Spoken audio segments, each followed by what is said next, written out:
Thank you so much for joining us today. We're going to be going over Ethereum. The last time I talked to you guys was August 19th on Ethereum and what it was, how do you use it, how should you invest in it?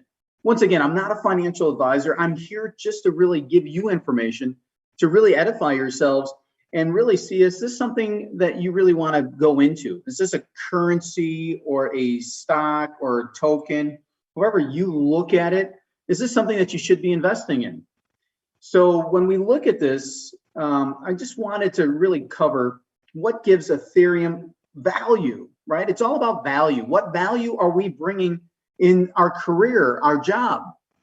What value do we bring as an entrepreneur? What value do we bring as a husband or a wife or a significant other or as a father or a mother? I mean, why are people paying money for Ethereum, this cryptocurrency? Well, there's a lot of reasons. And before we go into it in depth, I'll cover a lot of this information and why any other cryptocurrency has value. But first, let's take a look at the markets. I'm going to share my screen for you guys so that you guys can see exactly where Ethereum is today. So today, Ethereum is at $3,779. So if we look at that, let's go back to when we talked on the 19th, it was $3,184. So between now and then, you can see 3,800 to 3,184. So we've gone up a good $600 since the last time we talked. So if you just bought one share of Ethereum, you would have made $600. You see, what we were in, let me get a little annotation here for us as we go through here. We were into this little pattern right here as we were going through it, and it was a little wedge pattern. And if we continued on, there was a breakout. So let's go ahead and just do that. There you go. There was a breakout, and you can see now we're shooting up as we move forward. So as that broke out, you can see exactly here on August 30th, all of a sudden it just did a breakout. And on August 30th, it was at $3,229, and it broke out of this wedge pattern. And when we look at this, here's a pole and there's a flag. So as we shot up, what we're looking at is probably the same distance between this line and this line that we're going to shoot up. So we should see that same pattern shoot us up to about $4,600, maybe $4,800. And you can see here from our all-time high of 4,300, we're going to bust through that pretty soon. And I'm guessing we're probably going to break out of that in the next 2 weeks. So when we look at this, I want to just ask you a question. Are you invested in Ethereum right now? Let us know in the comments. And any of the comments that you have, throw them on down there. And as we go through, we'll try to answer those questions for you as we continue going forward. So when we look at these things, are you investing in equities? Equities are stocks, right? Or are you investing into cryptocurrency? Last year, just to give you an idea for myself, I had 20% of crypto in my portfolio. The other 80% were my equities. As we went into this year, I shifted. And for the first, from January 1st till probably the middle of May, first week of May, I was pretty much in 40% of crypto, and the other 60% was in equities. Well, crypto took a little bit of a dive in the middle of May, which luckily I sold out of all my crypto because I bought another house for retirement purposes to have some place I can go to. And I'm there now. I'm in Scottsdale, Arizona.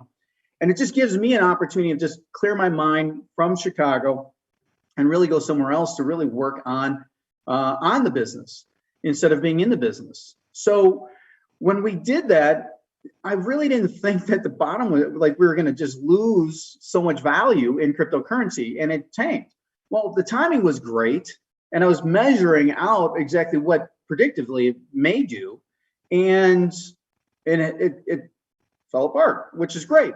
So what I started doing was dollar cost averaging back in June in July and August, and just dollar cost averaging and 100% into cryptocurrency. So no more on the equities. I'm just 100% on crypto. And that's been going really, really well. So last year in equities and crypto, we made about an 87% return on our investment. And this year alone, we're at 196% return on our investments. So that's going really good for us, and we're really happy. But it brings me to the discussion that I want to just bring forward to you guys is, why does Ethereum or any cryptocurrency really have value? Why am I investing in it, and why should you, or should you not be? Or am I missing something here in the 196% return that we're getting? Is that the right thing to be doing? I guess only time will tell. Okay, so as we go through this, let's discover and let's unpackage this. And what gives Ethereum actual value? The value is something that someone's going to be paying for something. Things like computers or phones, or the things that you're watching this live episode on, is an easy way to see their value. There's value here. I mean, look at everything that they do. Also, they take work to assemble and or make real physical components, some of which are hard to come by as we move forward, right? So you can see that there's a big demand right now on chips, and our chip manufacturers are having a problem trying to keep up with production because not everybody was going to be working from home. And today we're in a cycle of about a year and a half, and this cycle that we're in, this is probably going to last 6 years. Just to be honest, just throw it out there. I'm no one to really make a prediction and they stick. I mean, I do make predictions all the time, and some of them do stick. But I really believe that we're in this for 6 years, and we're going to be dealing with this COVID thing or any type of strand of COVID, the Delta variant, and who knows what's next. It's going to be something with a C probably. So you got A, B, C. So as we move forward, we're on the D. There's going to be something with an E, the elephant variant. I don't know. But what does Ethereum really have value? Does it really have value? I believe it does. Well, one major way that it is different from your computer or phone is that it is a medium of exchange. Yes, an exchange, right? In other words, a currency. So right now, the XRP is dealing with a court case with the SEC, and they all actually halted trading yesterday on it. And I kind of freaked out because I hold a lot of XRP. When we move forward into this, another good one is Cardano, ADA. I have 8 cryptocurrencies that I hold in 3 different bags, and they're all doing fairly well. I've got one that's I don't know, hopefully they wake up, but we'll figure that out. And that's Shiba, but that's a good one. It's kind of like the Doge killer, but we'll see what happens. And I did at one point in time own Doge, and I sold it at 48 cents. And I think my average was 3 cents on it, and it was a good ride. And then I got out. But there are not enough phones or people on the planet that are willing to accept Ethereum in exchange for some goods or services. So you just have to understand, right now there's about 17% of the population in North America that are invested into Ethereum. The question is that going to change as we move forward? And really, think about this. Anything can be used as a medium of exchange. Dollars. So dollars are basically a fiat currency. It's not really money. It's a note. It's a debt note as we move forward. Just understand that. The dollar is actually valued at 91 cents. It's not really valued at 100 cents. It's not. And you can find that by looking up what the US currency rate is right now. Of course, we do have bottle caps and shiny rocks that have value in some cases. Remember the rocks turned me over, right? So if suddenly today Apple said that they were accepting payments in the form of purple flowers, then purple flowers would be good, right? It would become a medium of exchange. I'm getting kind of tongue-in-cheek on some of these, but I just want to point out how silly some of this sounds. So Ethereum and other currencies derive value based off of what people are willing to pay for them, or rather how much they are willing to trade their goods or services or exchange for them. Example, in transportation, customers give us their freight to move, and we move hundreds of shipments a day. There's an exchange and there's a value there. There's a brand essence that they're buying into, and our staff is really handling our customers' needs in and out. However, there still is something missing with these physical mediums of exchange. It's, there's one hand here. I'm trading this thing for that thing, right? I had to put in work to go and find this thing to create and earn this thing that I'm trading. Well, that brings us to the second factor of the value of Ethereum, right? These are nodes all around the whole world, and monies are jumping on this and being exchanged as we move forward. And there's gas tax, right? There's gas, as we were talking about before, miners get a piece, right? And that can be bid up. We talked about that in the last one 2 weeks ago. There's work required to create it.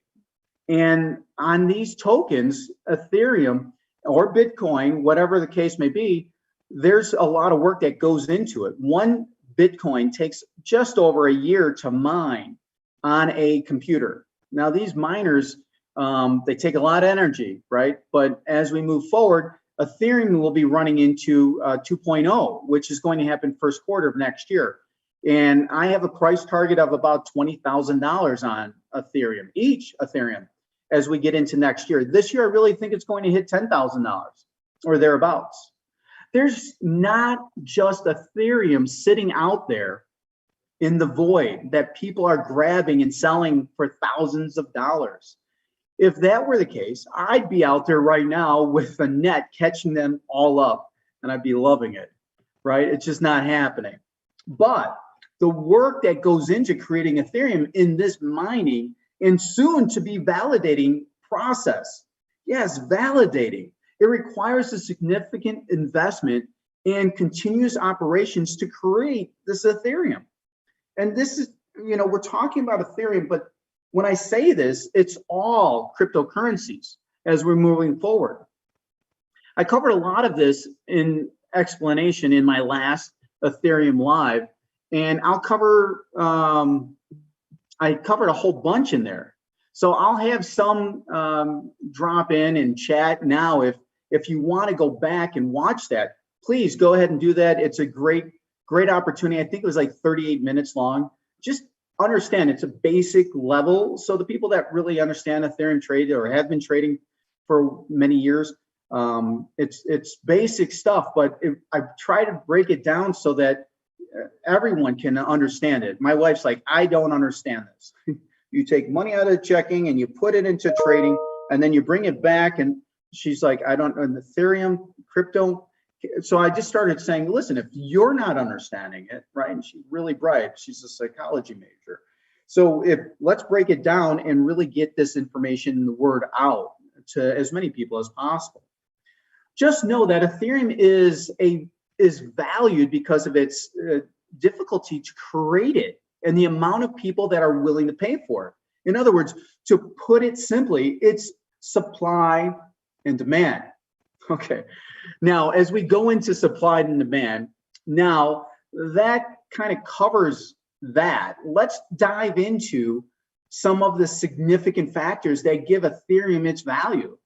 These are the things that really make people pay more for Ethereum than, say, Dogecoin or Litecoin or any other coin that's out there. I really think there's going to be a flippening between Ethereum and Bitcoin at some point in time. There's a lot more traffic with Ethereum than with Bitcoin. And that might be because, people like MicroStrategies, Mr. Saylor over there has something like $50 billion worth of Bitcoin. It's crazy. So let's get into this. Number one, Ethereum's smart contract capability, right? Cardano's going to be getting into smart contracts as well. You're going to see that in the next 2 weeks. And I believe we're going to see Cardano go from $3 probably to $4.50. That's just right there. I'll give you that as we're moving forward. And there's going to be decentralization applications like Dapps and NFTs, non-fungible tokens, right? But we'll get into those in a second, all right? A smart contract is a code that lives on the Ethereum blockchain and runs exactly as programmed, right? All of us logistics people, we're probably going to want to look at VeChain. VeChain is a logistical token that basically keeps the blockchain from the time that goods are manufactured to the time that it's on the dock being shipped to the time it's in transit where it's at, all the way through when it's delivered. And when we start getting into blockchain like that, we start talking about blockchain a good 10, 13 years ago. So where are we now, right? Once they are deployed on the network, you can't change them. It is locked in, and you can go back and see the history of it. The smart contracts are a type of Ethereum account. This means that they have a balance and that they can send transactions over the network. However, they're not controlled by a user. Instead, they are deployed to the network and run as programmed. And there's verification across the nodes from one ETH to another ETH.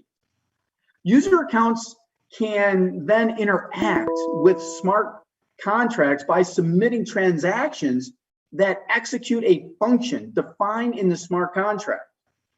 This could be anything. For example, you put $500 worth of ETH in a smart contract that is programmed to pay only once a certain criteria is met. So once that criteria is met, such as a certain date of confirmed receipt, example, let's say a load tender from a customer, that's sent over. Now, ETH isn't doing this right now, but the people that are doing it is VeChain. So once that contract is sent over, it is validated and it's checked off and it says, yes, it's good to go. And it's recorded and you can go back and look at that history. All of these contracts are live on Ethereum's network and are accessible to anyone. As a small business, you can use these instead of going to some intermediary as you move forward. And it's pretty solid. Number two is Ethereum's new connectivity. With the use of decentralization applications like Dapps, Ethereum is likely to impact the markets, the public services, and perhaps even how to identify certain things that are being managed. Dapps look at the function the same way that we would expect any website or application to, but are community driven. So when the community drives something versus hosted all on an Ethereum network. An Ethereum network is this little network that is together where we're on a social community. It's kind of out there, and who knows if where that information is truly coming from, right? With Ethereum, it's keeping track of that whole blockchain as we move forward. So Dapps are typically an open source, so developers are able to improve the features and the functionality more quickly. And because Dapps are blockchain based, it's easy to deeply integrate the cryptocurrencies. Some popular Dapps are things like Brave, a web browser that aims to put the consumer in the driver's seat, as opposed to ad companies. So Market DAO, a decentralization of credit service, or Traced Onates, which aims to give more transparency in the charitable givings. Then, of course, there's video games like EOS, Dynasty, and so much more out there. So it's pretty interesting as we move forward to see what's happening. And some of this, it's all a new language. It's opening up a conversational domain that we can all step into and learn more about. Or you could just turn away and say, or you can get a coach to really say, what should I be doing with my cryptocurrency or my investments to really do that. That's where you go to a financial advisor. So once again, education purposes only, and I'm just sharing things so that you are edified on what's going on out there. So as Ethereum is a whole new type of connectivity and innovation layer that provides another value to the Ethereum network. Ethereum already has an active developer community and user base, which they are pushing out these Dapps on a daily basis. All of this points to explaining and diversifying Ethereum's ecosystem.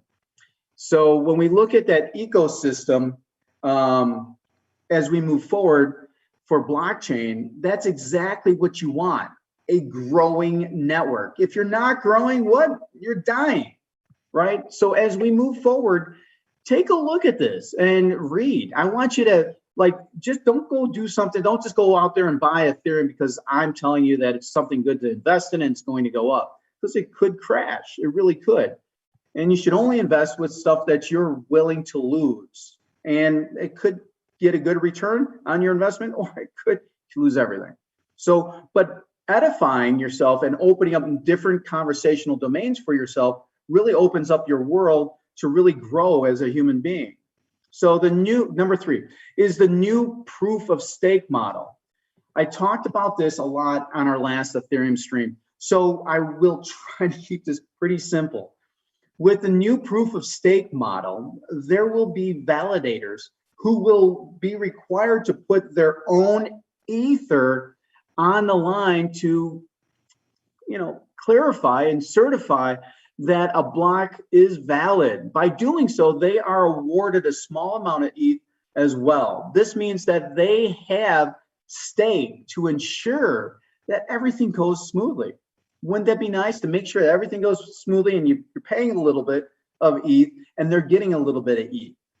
And there is no fraudulent activity. There's this bad,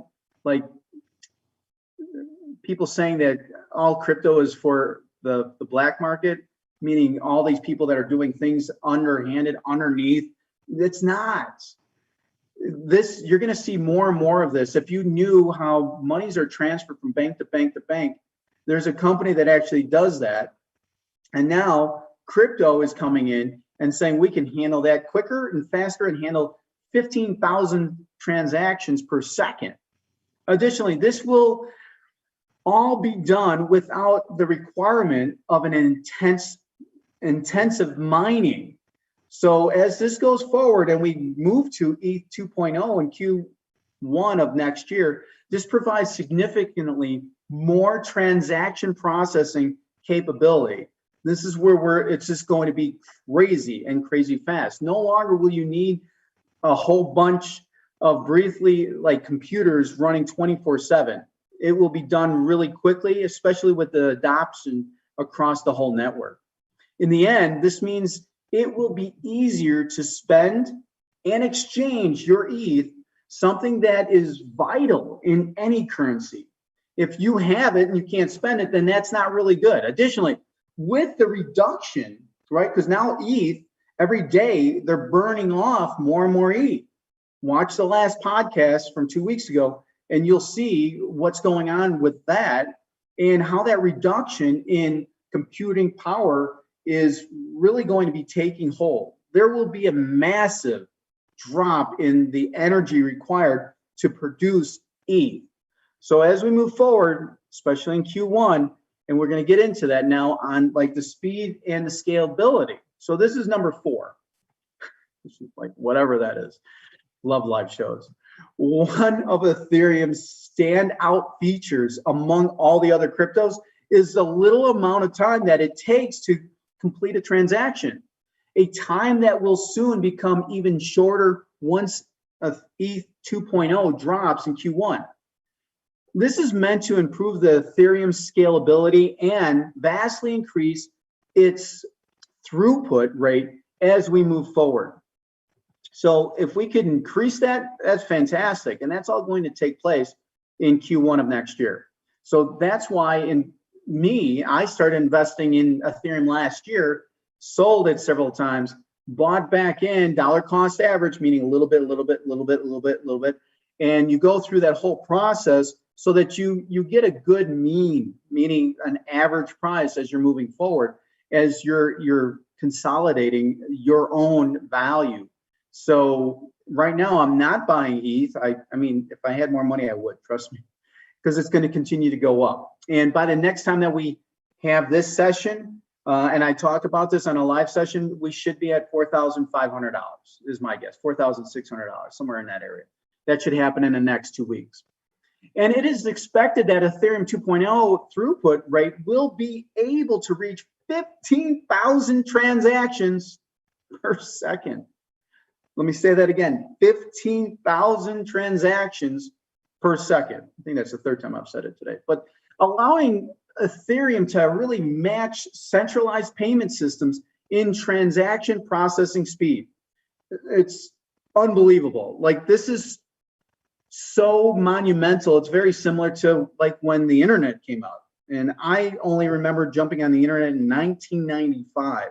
I think I got my first AOL account, which is pretty interesting. This is vital for a currency. You don't want to have to wait 20 to 40 minutes every time that you spend money to make sure it actually goes through.